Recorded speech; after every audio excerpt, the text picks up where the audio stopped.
தப்பே கிடையாது. ஆனால் வதங்கும் போது நல்ல கிரேவி மாதிரி வரணும், அதுதான் முக்கியம். நல்லா கொதி வந்துருச்சு சரிங்களா.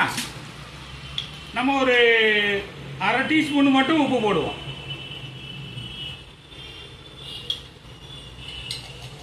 உப்பு என்றைக்குமே உங்களுக்கு தேவையான அளவு நீங்கள் எடுத்துக்கலாம். ஏன்னா நான் எப்பயுமே கடைசி தான் போடுவேன். முதல்ல போட்டால் நமக்கு எல்லா உணவுப் பொருள்கள்லையும் சத்து போயிடும்.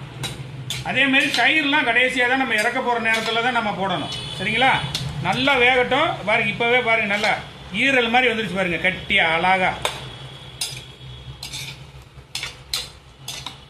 இப்போ வந்து நல்லா வச்சிருச்சான்னு பார்ப்போம். வச்சிருச்சுன்னா நம்ம உடனே வந்துட்டு நல்லா வச்சிருச்சு பாருங்கள்.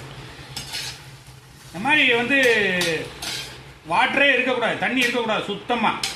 இதுக்கப்புறம் தான் நம்ம தயிரே வந்து சரிங்களா. தயிர் வந்து வைக்கும்.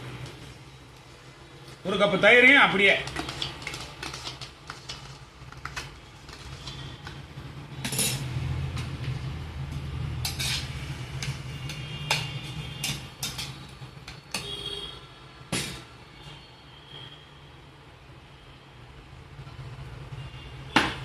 கொஞ்சம் கடைசியாக கொத்தமல்லியும் போட்டுக்கலாம். இப்போ கொத்தமல்லி போட்டோம் சரிங்களா. கடைசியாக ஒரு தடவும் தூவி எடுத்துக்கோ.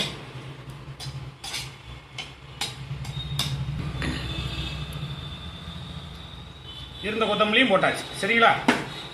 சூப்பராக இருக்கும். நல்லா சாப்பிட்டு பார்ப்போம் எப்படி இருக்குன்ட்டு.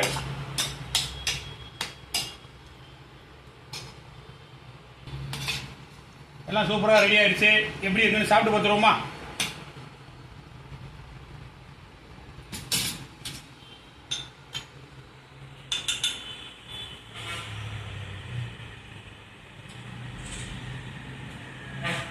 அப்படியே கறி சாப்பிட்ட மாதிரியே தான் இருக்கு.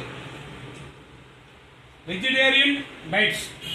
நம்ம வந்து ஒரு சைவ கறின்னு தான் சொல்லலாம். ஒரு அம்சமான ஒரு ப்ராடக்ட்ல இருந்து நம்ம வந்து கிடச்சிருக்கு பார்த்தீங்களா. பச்சையில் வந்து உங்களுக்கு வந்து என்ன கொடுத்துருக்காங்க, சர்டிஃபிகேட் கொடுத்துருக்காங்க. எந்த ஒரு வேதிப்பொருளும் இல்லாத ஒரு சர்டிஃபிகேட் இருக்கு. இப்போ நீங்கள் இதெல்லாம் வாங்கி சாப்பிடும் போது என்ன கேட்டிங்கன்னா கொலஸ்ட்ரால் இதெல்லாம் உங்களுக்கு வரப்போகிறது இல்லை. அழகாக நம்ம வந்து சூப்பராக வந்து நம்ம நல்லா எல்லாருக்குமே பரிமாறலாம். கிட்டத்தட்ட நான்லாம் வந்துட்டு இப்போ என்ன ஆச்சுன்னு கேட்டிங்கன்னா அசைவத்திலேருந்து